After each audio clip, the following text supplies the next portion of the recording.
നമ്മുടെ അതിഥിയെ പരിചയപ്പെടാൻ പോകുന്നു. ഇടുക്കി മണ്ഡലത്തിലെ NDA സ്ഥാനാർത്ഥി advocate Sangeetha Vishwanath, right? Okay, good morning. ഒരു കായിക താരമായിരുന്നോ എപ്പോഴെങ്കിലും? കരാട്ടെ ബ്ലാക്ക് ബെൽറ്റ് ആണ്. കുറച്ച് അകലം പാലിച്ച് നിൽക്കുന്നതാണ് ആരോഗ്യത്തിന് നല്ലത്. അപ്പോൾ മണ്ഡലത്തിലുള്ളവരുടെ പ്രിയപ്പെട്ട ശ്രദ്ധയ്ക്ക് കരാട്ടെ ബ്ലാക്ക് ബെൽറ്റ് ആയ ഒരു സ്ഥാനാർത്ഥിയാണ് ഇടുക്കിക്ക് കിട്ടിയിരിക്കുന്നത്. എത്ര വർഷമായിട്ട് പ്രാക്ടീസ് ഉണ്ടായിരുന്നു? ഞാൻ 99 ബ്ലാക്ക് ബെൽറ്റ് എടുത്തു. 99 ബ്ലാക്ക് ബെൽറ്റ് എടുത്തു. LLB ഫസ്റ്റ് ഇയർ ആയിരുന്നപ്പോൾ ബ്ലാക്ക് ബെൽറ്റ് എടുത്തു.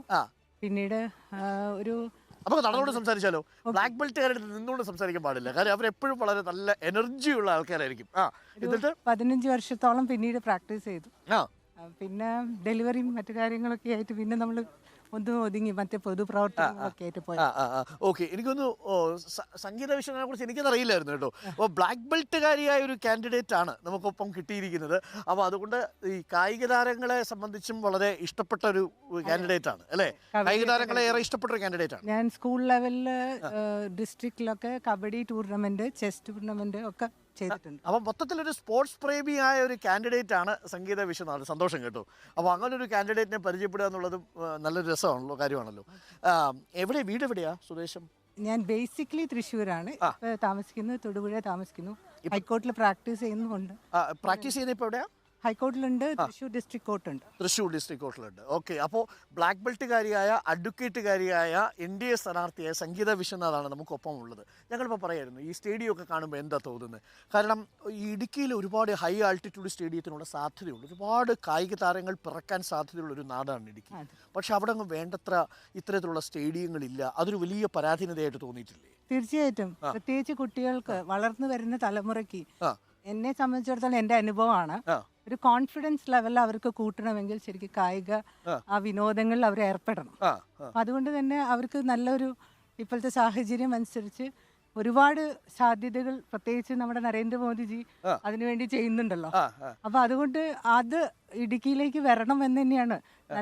നല്ല ഭംഗിയുള്ള സ്റ്റേഡിയങ്ങളും നല്ല സൗകര്യങ്ങളുള്ളത്. ഇപ്പോഴത്തെ ജീവിത നിലവാരം എല്ലാവരും ഉയർന്നുകൊണ്ടിരിക്കുകയാണ്. ഓക്കെ, അപ്പോൾ ഈ ഇപ്പൊ പ്രാക്ടീസ് ചെയ്യുന്നില്ല അപ്പോൾ കരാട്ടെ? ഇല്ല, ഇപ്പൊ പ്രാക്ടീസ് ഞാൻ കുറച്ച് ഹെൽത്ത് പ്രോബ്ലംസ് വേറെ വന്നു. അപ്പൊ പിന്നെ ഞാൻ പ്രാക്ടീസ് അധികമില്ല. പക്ഷെ അത്യാവശ്യം വാക്കിംഗ് അങ്ങനെയുള്ള കാര്യങ്ങളൊക്കെ ആയിട്ട് രാവിലെ ഒരു അമ്പലവും വാക്കിങ്ങും ഒക്കെ ആയിട്ട് ഇങ്ങനെ നടക്കും. അപ്പോൾ ഒരാളിങ്ങനെ ഈ അപ്രതീക്ഷിതമായ ഒരു അറ്റാക്ക് ഒക്കെ വന്നാൽ നേരിടാനൊക്കെ പറ്റും. റിഫ്ലെക്സ് ആക്ഷൻ നമുക്ക് ഇപ്പോഴും ഉണ്ട്. പക്ക റിഫ്ലെക്സ് ആക്ഷൻ. പ്രത്യേകിച്ച് ഈ സ്ത്രീകളടക്കമുള്ള ആൾക്കാർക്ക്, പെൺകുട്ടികളടക്കമുള്ള ആളുകൾ തീർച്ചയായിട്ടും ഈ കരാട്ടെ അടക്കമുള്ള ആയോധന കലകൾ പരിശീലിക്കണം എന്നൊരു അഭിപ്രായം താങ്കൾക്കില്ലേ? ഉണ്ട്. കാരണം മെയിൻലി ഇതാണ്, നമ്മൾക്ക് ഒരാളെ ഫൈറ്റ് ചെയ്തിടാനൊന്നുമല്ല, പക്ഷെ നമുക്കൊരു കോൺഫിഡൻസ് ലെവൽ വളരെയധികം കൂടും. അപ്പൊ അതുകൊണ്ട് തന്നെ പിന്നെ ഇത്തരം പ്രശ്നങ്ങളൊക്കെ എന്തെങ്കിലും വന്നാൽ ഒന്ന് അവരോട് എതിർത്ത് നിൽക്കാനൊക്കെ ആവശ്യമാണല്ലോ. എന്താണ് BJP തെരഞ്ഞെടുക്കാൻ ഒരു കാര്യം? ഞാൻ BDJS കോയിലേഷനിലേക്ക് തെരഞ്ഞെടുക്കാനുള്ള കാരണമാണെങ്കിലും എന്തായാലും ഒരേപോലെ ആശയങ്ങളാണല്ലോ നിങ്ങൾ പിന്തുടരുന്നത്.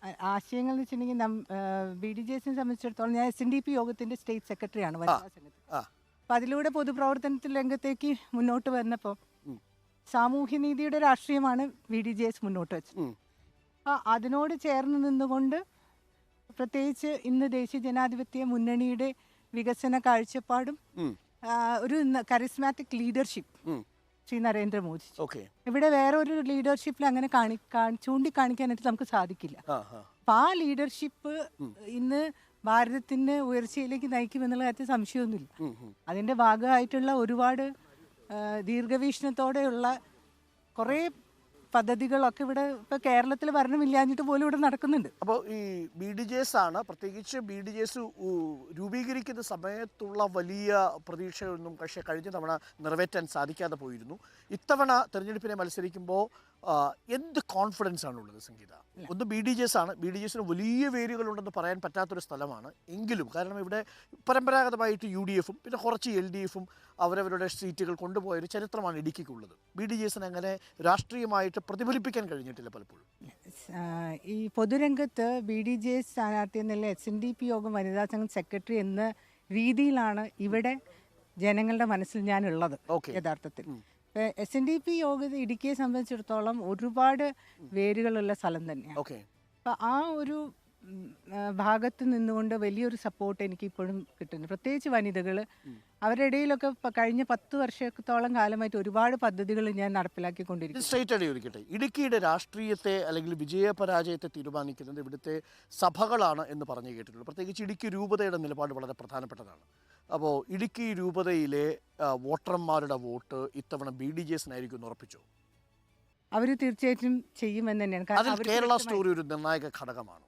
കേരള സ്റ്റോറി മാത്രമല്ല, കേരള സ്റ്റോറി എന്നുള്ളത് അവർ ഇപ്പം സഭാ മേലധ്യക്ഷന്മാരൊക്കെ താഴെ തട്ടിലേക്ക് അവർക്ക് നല്ല റെസ്പോൺസ് കിട്ടുന്ന ആളുകളാണ്. അപ്പം അവരുടെ സൊസൈറ്റിയിൽ എന്താണ് ഈ സമൂഹത്തിൽ നടക്കുന്നതെന്ന് വ്യക്തമായിട്ട് ധാരണയുള്ള ആളുകളാണ്.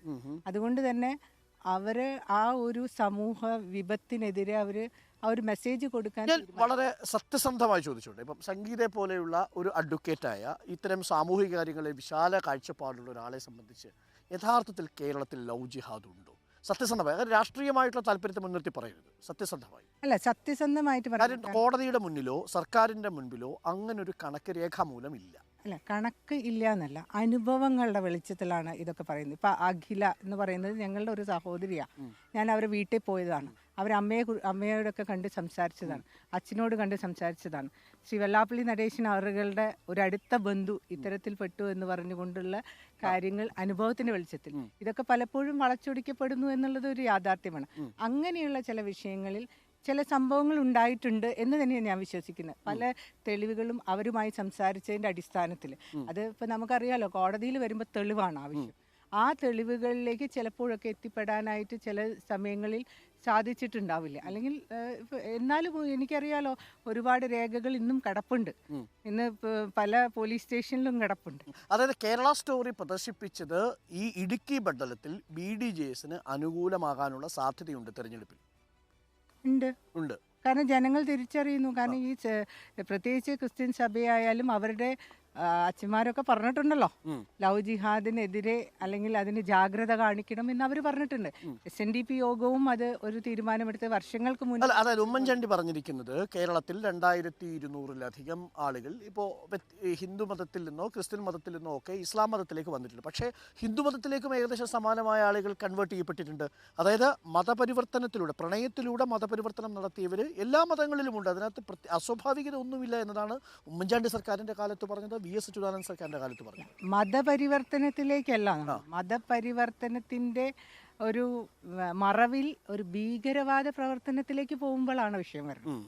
അതാണ് ഇവിടെ പ്രശ്നം. മതമേതായാലും വിഷയമല്ല, പക്ഷെ മതമല്ല നമുക്ക് ഇവിടെ അത് ഒരു ഈ രാജ്യത്തിൻ്റെ സുരക്ഷത്തെ തന്നെ ബാധിക്കത്തക്ക രീതിയിൽ രാജ്യദ്രോഹ പ്രവർത്തനത്തിന് ഇത് ഉപയോഗിക്കുന്നു എന്നുള്ള ഒരു ആശങ്കയാണ് നിങ്ങൾ പ്രകടിപ്പിക്കുന്നത്. പക്ഷേ അസച്ച് ലവ് ജിഹാദ് ഉണ്ടെന്ന് നമുക്ക് കോടതി വ്യവഹാരങ്ങളിലൂടെ പറയാൻ സാധിക്കില്ല. ഇപ്പോൾ ഒരു അഭിഭാഷക ആയതുകൊണ്ടാണ് ഞാൻ കോടതി വ്യവഹാരങ്ങളിൽ ഇപ്പം നിൽക്കുന്നുണ്ടല്ലോ, ഇപ്പോഴും ഇപ്പം പല കേസുകളും നിൽക്കുന്നുണ്ട്. പക്ഷെ അതിനൊന്നും പൂർണ്ണത വന്നിട്ടില്ല എന്നുള്ളതാണ്. ഓക്കെ. അപ്പോൾ ശരി, ഇപ്പം ഈ വോട്ടർമാരെ കാണുന്ന സമയത്ത് വോട്ടർമാരുടെ ഭാഗത്ത് നിന്ന് ലഭിക്കുന്ന ഒരു പ്രതികരണം എന്താ? അവർക്കൊരു മാറ്റം ആഗ്രഹിക്കുന്നുണ്ടോ അവർ? തീർച്ചയായിട്ടും ഒരുപാട് വ്യത്യാസമുണ്ട്. കാരണം ഇന്ന് പ്രത്യേകിച്ച് യുവതലമുറ നരേന്ദ്രമോദിജിയെ ഒരു ഗ്രേറ്റ് ലീഡറായിട്ട് കാണുന്നു. അദ്ദേഹത്തിൻ്റെ പ്രവർത്തനങ്ങൾ താഴെത്തട്ടിലേക്ക് കൊണ്ടുവരുന്നതിൽ അവരൊക്കെ പെട്ടെന്നുള്ളത് പിന്നെ ഒരുപാട് കാലങ്ങൾക്ക് ഞങ്ങൾ അത് ചെയ്യും, 10-20 വർഷം കഴിഞ്ഞിട്ട് നമുക്കൊന്നും കിട്ടിയിട്ട് കാര്യമില്ല.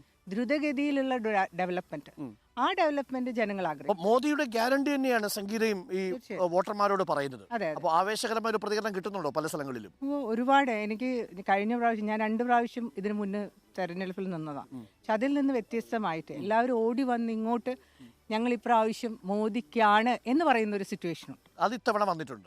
ഒരു മോദി ഇമേജ് ബൂസ്റ്റ് ചെയ്യപ്പെട്ടിട്ടുണ്ട് ഈ ഘട്ടത്തിൽ. അതെ, ഓക്കെ, അതൊരു പ്രധാനപ്പെട്ട കാര്യമാണ്. ഇനി ഒരു കാര്യം കൂടി പറഞ്ഞ് ഞാനിത് അവസാനിപ്പിക്കാം. ഇപ്പോൾ ഈ വോട്ട് ചോദിക്കാൻ പോകുന്ന ഘട്ടത്തിലടക്കം ഈ LDFിൻ്റെ ആണെങ്കിലും UDFിൻ്റെ ആയാലും വേറൊരു വിധത്തിലുള്ള പ്രചരണം ഉണ്ടല്ലോ. ഇപ്പം ന്യൂനപക്ഷ വിരുദ്ധമാണ്, അത്തരം കാര്യങ്ങളൊക്കെ ഉണ്ട്.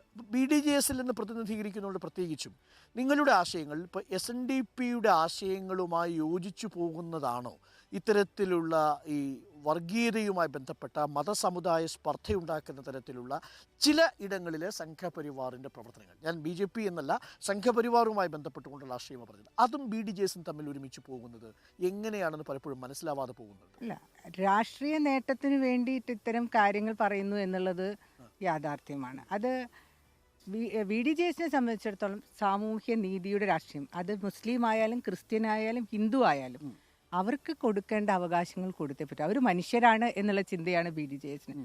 അത് തന്നെയാണ് ബി ജെ പിയുടെയും രാഷ്ട്രീയം എന്ന് തന്നെയാണ്. ഈ ദേശീയത ഉൾക്കൊണ്ടുള്ള ഒരു രാഷ്ട്രീയം അത് തന്നെയാണ് ഞങ്ങളുടെയും രാഷ്ട്രീയം എന്ന് തന്നെയാണ്. പിന്നെ ചില കാര്യങ്ങളിൽ അഭിപ്രായ വ്യത്യാസം ഉണ്ടാവും. അങ്ങനെ ഇല്ലെങ്കിൽ ഞങ്ങൾക്ക് ബി ജെ പി ആയാൽ പോരെ. Okay, fine. അപ്പോൾ നമുക്ക് കരാട്ടെ മാസ്റ്റർ അല്ലല്ലോ, പഠിപ്പിക്കാൻ പോയിട്ടുണ്ടോ? അല്ല, 1-2 ക്ലാസ് എടുത്തുള്ളൂ. 1-2 ക്ലാസ് ഒക്കെ എടുത്തിട്ടുണ്ട്. അപ്പോൾ കരാട്ടെ താരം കൂടിയായ അല്ലെങ്കിൽ കരാട്ടെ ബ്ലാക്ക് ബെൽറ്റ് കൂടിയായ സംഗീത വിശ്വനാഥ് ഒരു സ്റ്റെപ്പ് പഠിപ്പിച്ചാലോ, ഒരു പഞ്ച് പഠിപ്പിച്ചാലോ എങ്ങനെ ഉണ്ടാവും? എങ്ങനെയാ, എന്താ ഇതിന് പറയാ? ഇതിന് ബേസിക് പഞ്ചിന് എന്താ പറയാ? ഈ പഞ്ച് ഇങ്ങനെ കൈ ഇങ്ങനെ പിടിക്കുന്നു. ഹായ് ഇടിച്ചു അല്ലേ? ഇത്തവണ ആരെ ഇടിച്ചിടും എന്നതാണ് ചോദ്യം. അപ്പോൾ സംഗീത വിശ്വനാഥ്, ഓൾ ദി ബെസ്റ്റ്. ഒരു ഭാഗത്ത് ഡീൻ കുര്യാക്കോസ്, മറുഭാഗത്ത് ജോയ്സ്, സംഗീത വിശ്വനാഥും കൂടി കളത്തിലിറങ്ങി കഴിഞ്ഞു. ഇനി ഈ ട്രാക്കിൽ ഓടുന്നവരെ പോലെ ആരായിരിക്കും ഏറ്റവും ടോപ്പിലേക്ക് എത്തുക എന്നുള്ളതാണ്.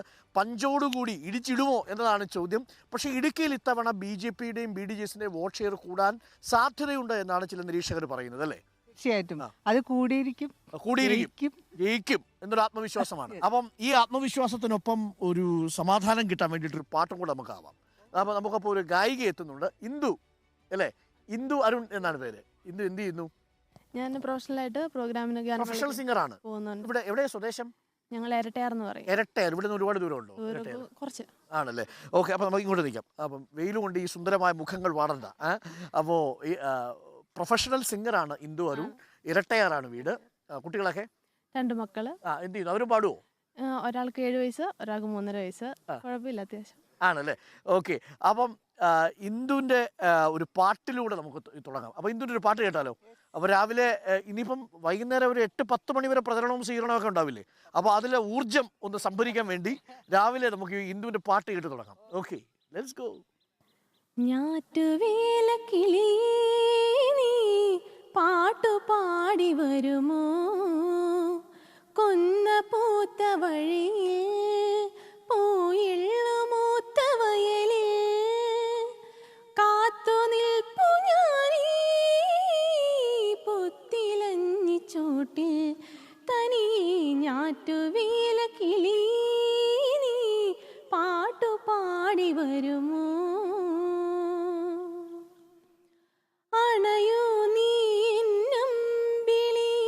കുളിരു ചൊരിയുമഴകായി വരൂ മുകിലിൻ ചീലത്തുമ്പിലായി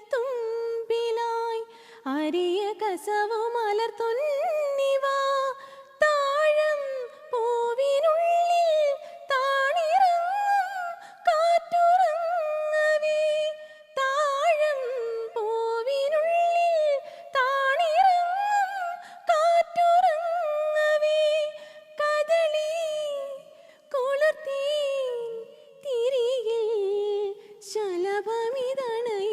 ഞാറ്റുവേലക്കിളി നീ പാട്ടുപാടി വരുമോ.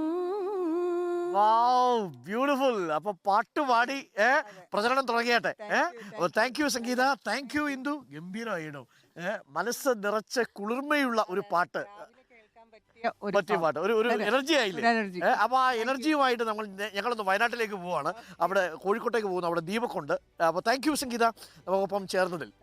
അപ്പോൾ സംഗീതയാണ് നമുക്കൊപ്പം ചേർന്നത്. ഇന്ദുവിൻ്റെ പാട്ട് നമ്മൾ കേട്ടു.